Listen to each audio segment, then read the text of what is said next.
with Ravi.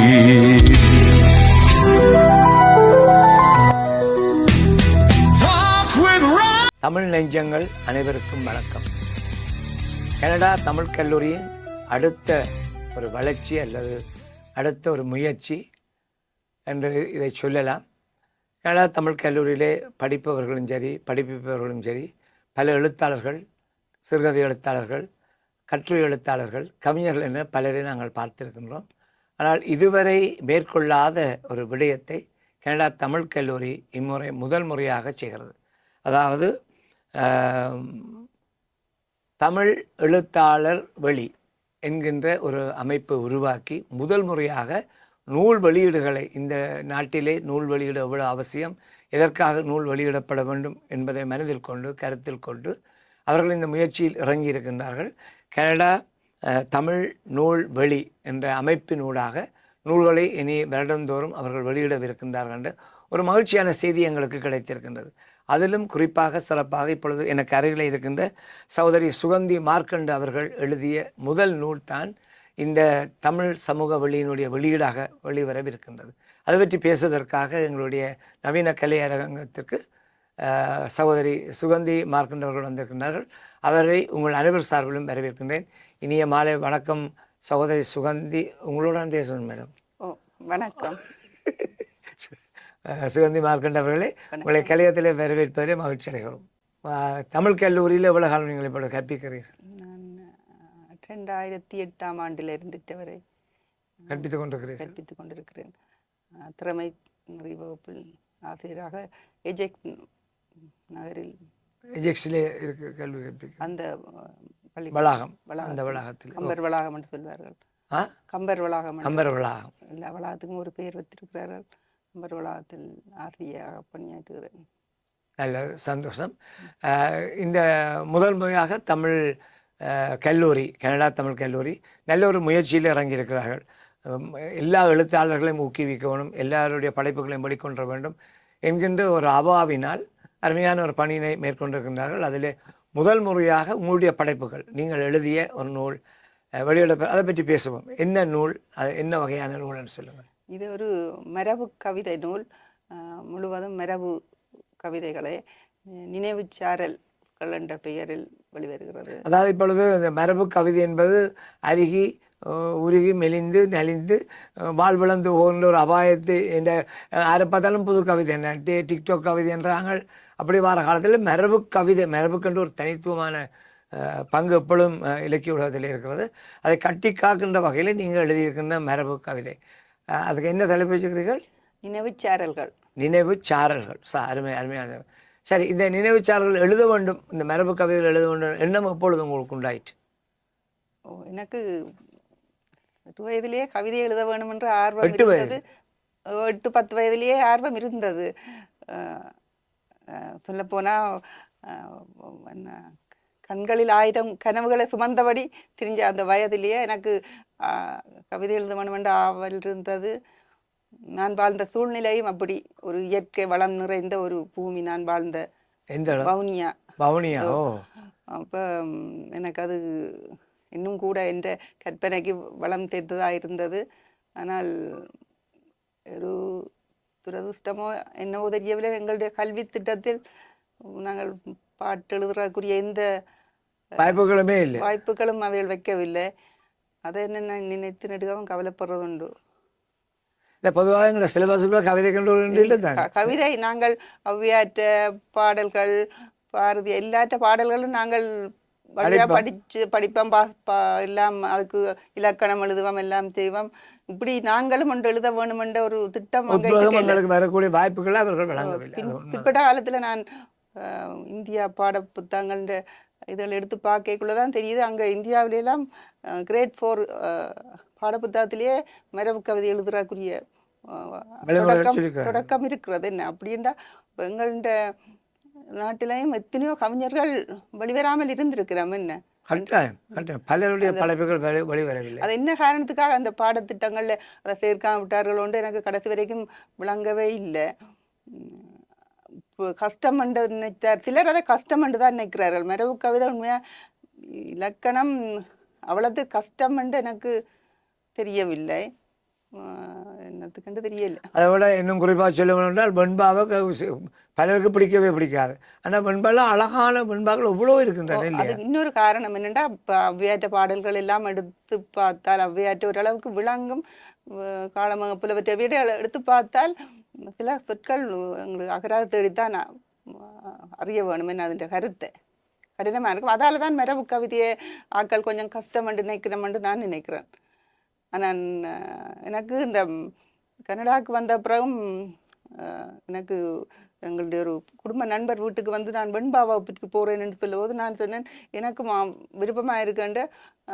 அவர் எங்கேன்னு சொல்லல. அப்புறம் 2ஆம் தரம் வந்த போதும் சொல்ல, அப்போ நாங்கள் யார் கற்பிக்கிறார்கள் என்று அப்போ தான் சொன்னார், இப்படி கவிஞர் கழகம் ஒன்று இருக்க வேண்டும்.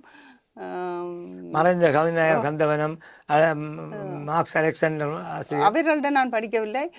பிறகு நான் நம்பர் எடுத்து எங்களுடைய இப்போதைய கவிஞர் கழக தலைவர் சண்முகராஜா சின்னத்தம்பி அவரிடம் எடுத்து கதைத்த போது அவர் சொன்னார், இப்போ எல்லாரும் நிப்பாட்டி வச்சிருக்குது இணைய வழி, கொரோனா காலம் தானே, கொரோனாக்குள்ள இணைய வழி ஒழுங்குகளை செய்துட்டு பிறகு கோல் பண்ணினவர்.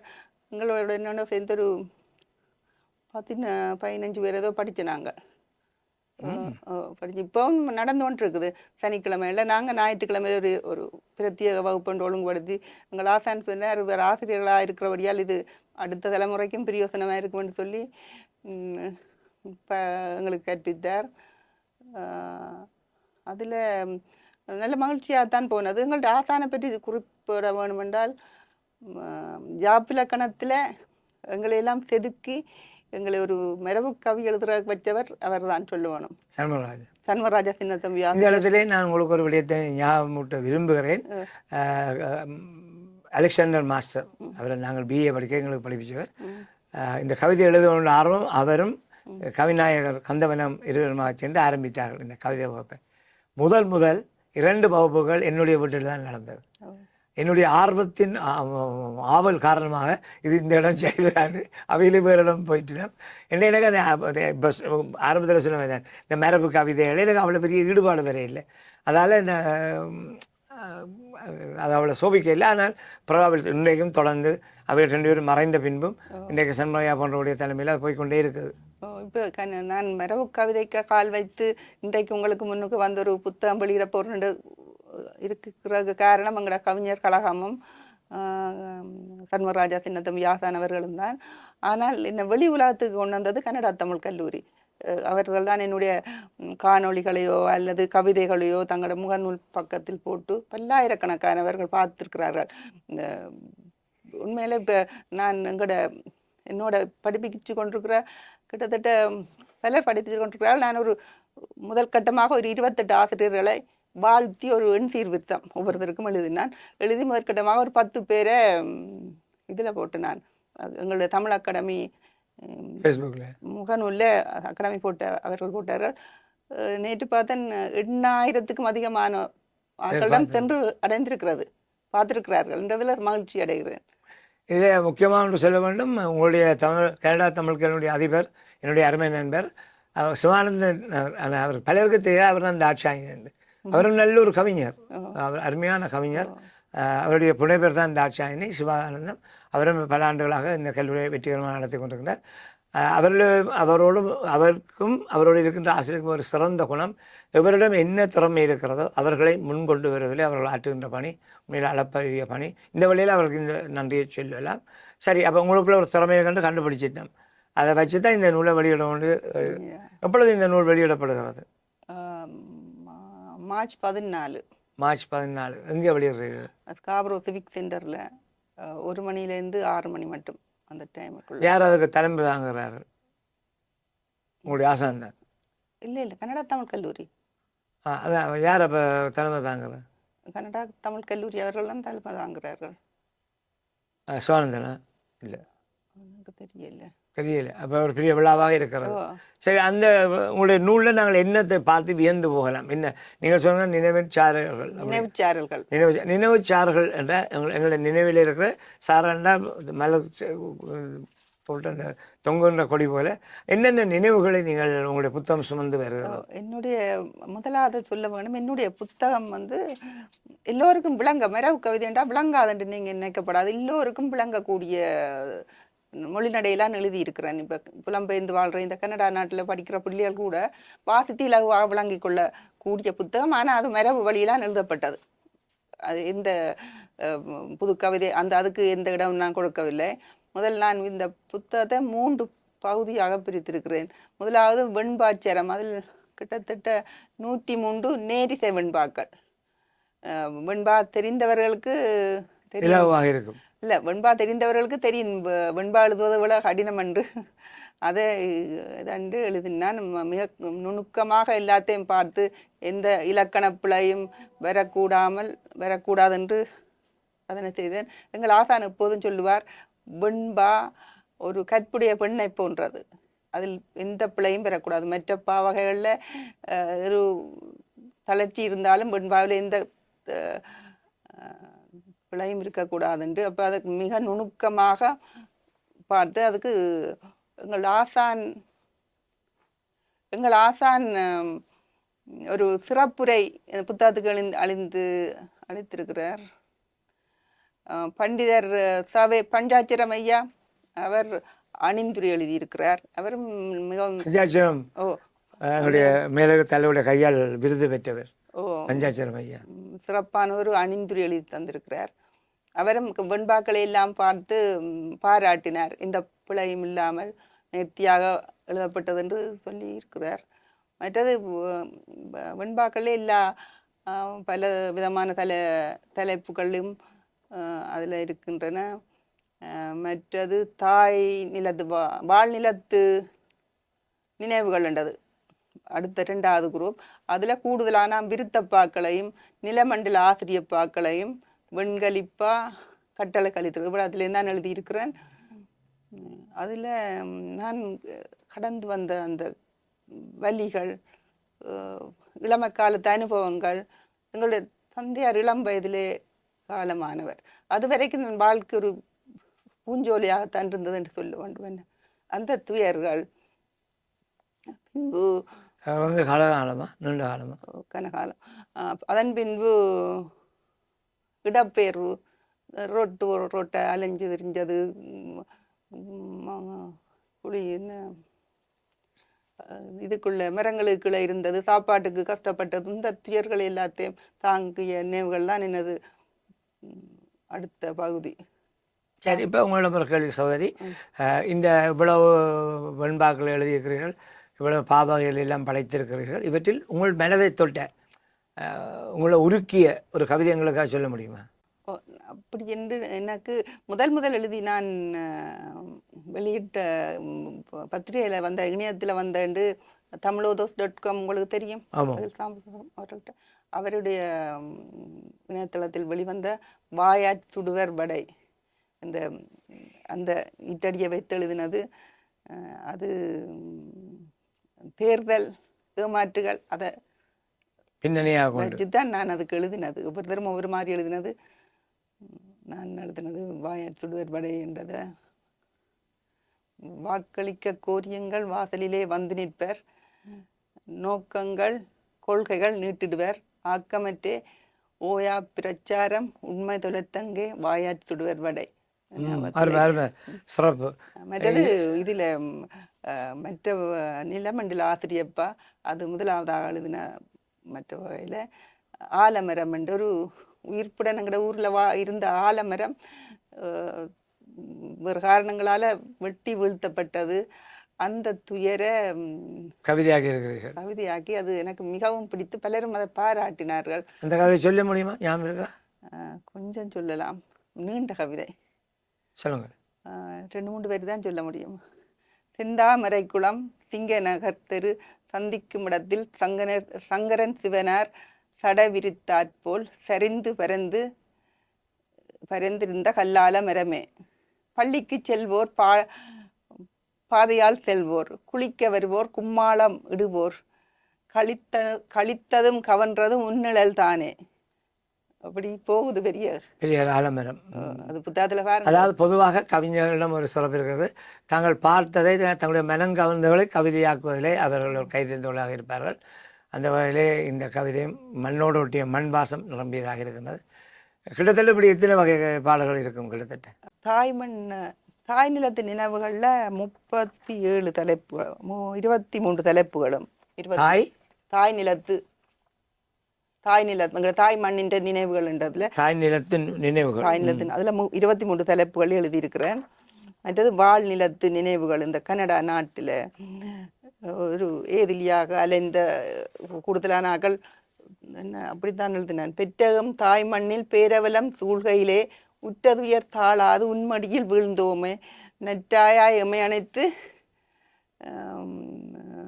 நல்வழிகள் காட்டி நின்ற பொற்புடைய மாதரசி போற்றி உன்னை வணங்குகிறோம் என்று அந்த வகையில் இந்த பிறகு இந்த நாட்டில் உள்ள நல்ல விஷயங்களை எல்லாம் எடுத்து காட்டி, இந்த நோய் இல்லாமல் இந்த சட்டங்கள் எங்களுக்கு அதில் கணக்கு அனுபவங்கள் இருக்கு. என்ன சட்டங்கள் ஒரு தளர்ச்சி உள்ள சட்டங்கள் வேறு நாடுகளில் இருக்குது, எங்களோட நாட்டிலேயும் தானே. அப்போ இந்த நாட்டிலே அது இல்லை, எங்களோட கண்ணுக்கு முன்னுக்காக தெரிய இல்லை.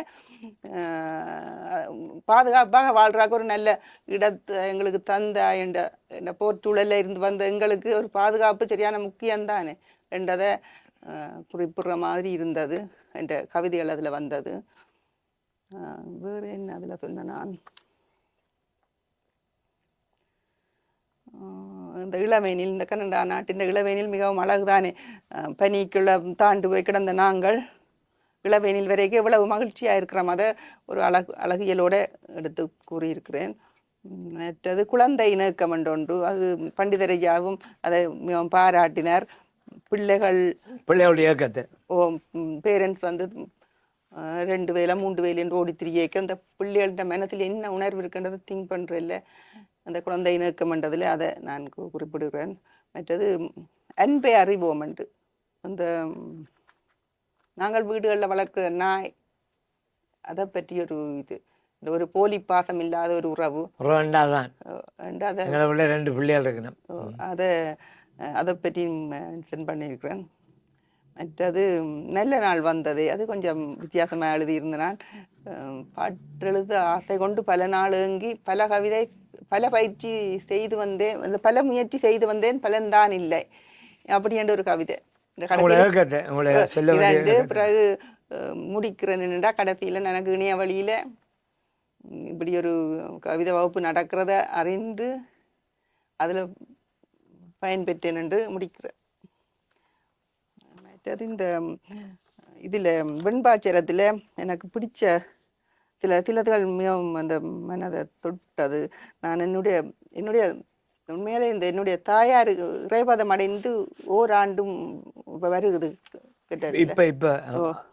ஏப்ரல். அப்போ அந்த நினைவாக எங்களோட குடும்பத்தின் சார்பாக இந்த நூலை வெளியிடலாம் என்று தான் முதல் நான் எண்ணி இருந்தேன். அதுக்கு முதல் இப்படி ஒரு சந்தர்ப்பம் வந்தபடியால் அதை நான் அதன்றேன். அது என்னுடைய அம்மாவின் நினைவு கூட என்னை பாதித்தபடியால் அம்மாவை பற்றி என்னுடைய தாயை பற்றி சில வெண்பாக்களும் தான் அர்த்தீர் விருத்தமும் கொஞ்சம் எழுதி இருக்கிறேன். ஒரு அம்மா பற்றி ஒரு கவிதை சொல்லுங்க. நெஞ்சினில் வாழும் தாயே நெடுந்துயில் கொண்டதேனோ பஞ்சுபோல் மென்மையாக பாரினில் உம்மை காத்தே அஞ்சிய வாழ்வை வெல்ல ஆறுதல் கூறி வந்தே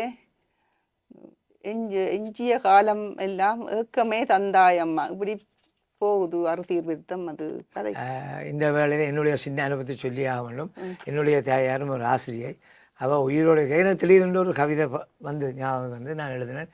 கருவறையில் என்னை உட்பவித்தாய், காசினியில் என்னை தோற்றுவித்தாய், உதரத்தை பாலாக்கி உணவளித்தாய், தமிழ் உணர்வையும் அதனோடு சேர்த்தளித்தாய் என்று அம்மாடங்காலம் நல்லா இருக்கப்போ தொடர்ந்து நான் அந்த உயிரோடு இருக்கிறேன் கவிதை எழுதுவான் என்று எழுதாவிட்டேன். 6 மாதத்தில் எந்த நோயும் இல்லாமல் திடீரென்று என்னை விட்டு மறைந்து விட்டார். பின்னாலே நான் எழுதினேன். கருவறையில் என்னை உட்பவித்தாய், காசினியில் என்னை தோற்றுவித்தாய், உதிரத்தை பாலாக்கி உணவளித்தாய், தமிழ் உணர்வையும் அதனோடு சேர்த்தளித்தாய், கவின்கலைகள் பலவற்றை கற்க வைத்தாய், கற்றறிந்தோர் உறவினை தேடி வைத்தாய், இல்லறத்தின் இன்பத்தில் இணைய வைத்தாய், என்னதர்மமான காசின் அப்படி வெளியிட்டு தந்தாயே பல நன்மை தந்தாய் தந்தாய் தாளாத பாசத்தால் தவிக்க வைத்தாய் எந்தாயே எந்தாயே எரிதழலில் வெந்தாயே வெளிநீரை சிந்த வைத்தாய். நல்ல நல்ல கவிதை. என்னுடைய தாயாருடைய மறைவுக்கு பின்னால் தாயை பற்றி எழுதிய எங்களுக்கு இயல்பாகவே அது ஒரு வேலை. இப்போ நீங்கள் சொல்லியிருக்க நீங்கள் தழுதழுத்தான் நான் உணர்ந்து கொள்ளக்கூடியதாக இருந்தது. என்னென்றால் இந்த தாய் இருக்கைக்குள்ள எங்களுக்கு அந்த அருமை தெரிய இல்லை. தாய் பேசுகிறா, தாய் உண்டுல சினந்து தண்டுறாண்டைக்குள்ள நாங்கள் அதை பெரிய விஷயமா எடுக்கல. தாய் இல்லாத போது தான் அந்த தெரியும், தாங்க முடியாத வலி. நிச்சயமாக. சரி, வேற என்னென்ன வகையான சமூக பார்வையினுடைய கதைகள் அமைந்திருக்கிறது? இந்த இடப்பெயர்வு நேரத்தில் அது எல்லா ஈழத்தமிழர்கள் எல்லாரும் அனுபவித்த துயர் தானே. பச்சை குழந்தையும் பால் மறந்து வான் பார்க்க அச்சமடு நாளும் அலைந்தோமே நெச்சரவம் விஞ்சியுள்ள நாகதாளி வீதிகளில் பட்டதுயர் நெஞ்சிருந்து நீங்கா நினைவு. இப்படி எழுதுனான். என்ன சொல்லுங்க, நாகதாளி காடுன்னு அங்க ஒன்று இருக்குது. அங்க இருக்குது ஒரு நாகதாளி என்ற ஒரு இடம். அந்த இடமெல்லாம் நாங்கள் அலைஞ்சு திரிஞ்ச நாங்கள் இடப்பெயர்வுல. கண்கள் சுமக்கும் கனவுன்றது அந்த பெற்றோர்கள் பிள்ளைகளின் எதிர்காலத்தை எண்ணி கனவுகளோட வாழ்றதை பற்றி எழுதினான். மற்றது மண்ணுள் புதைந்த மரபுன்றது இந்த காலத்துல எங்கட புகைப்பட வல்லுநரும் புண்ணியம் செய்வோர் எங்கட அந்தணர்களும் சேர்ந்து புதுசாக சட்டங்கள் திட்டங்கள் எல்லாம் போடுவார்கள். அதால் எங்கள் மண்ணுள் மரபு மறைந்து போகிறது. அதுக்கும் ஒரு என்ன பொறுத்தவரை ஒரு படைப்பாளி நாங்கள் யதார்த்தவாதி பகுஜன விரோதின்னு சொல்வார்கள். அவர் சொன்னால் அவருக்கு இப்படி அதல்ல, எங்களுக்கு என்ன பழகுதோ சரி அதை சொல்லணும். அதான் படைப்பாளிக்கு இருக்கக்கூடிய ஒரு உன்னதமான ஒரு லட்சணமாக இருக்கும். நான் தாராளமாக சொல்லலாம்.